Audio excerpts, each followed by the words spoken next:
Gedə bilərsən, amma qovma inəkləri. Ay, çox şirindilər. Neye kovmadı? Hindistan'a da öyle. Şurada kənddir. Deməli, hal-hazırda biz Xızının, həm də Siyəzən idi də, hə? Siyəzən tərk edilmiş bir kənddə və kənddə cəmi bir dənə ailə tapmışıq.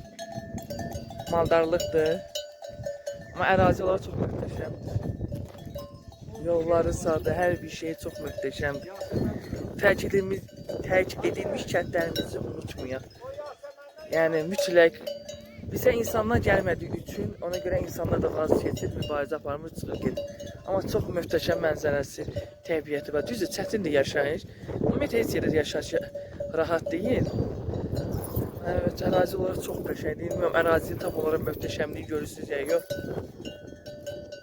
Gəl bir gediş videomuzu çəkin.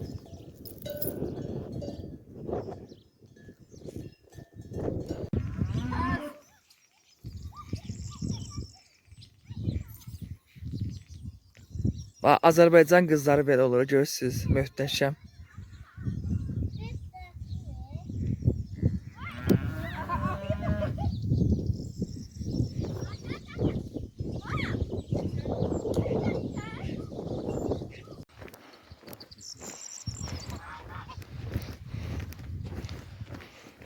Koltuğun arkasını duyuyor. Niye bakabilirsin? Nasıl?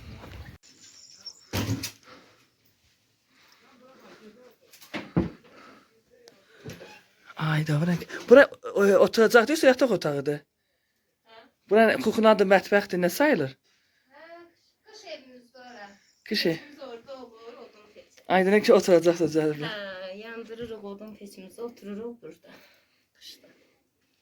Yəni tanımadığımız bir evə girdik. Çox mehriban qarşıladılar bizi. İndi bizə çay təqdim edirlər. Qonaqpərvərdirlər, eşitdiyiniz kimi. Oy, çox müsbət enerji, ancaq müsbət enerji. İşte böyle atır bir şey.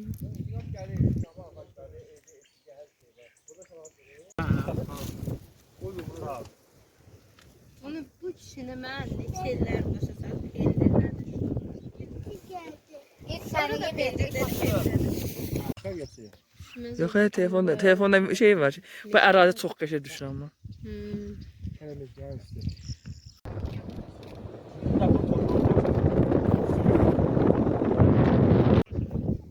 Deməli nə olur?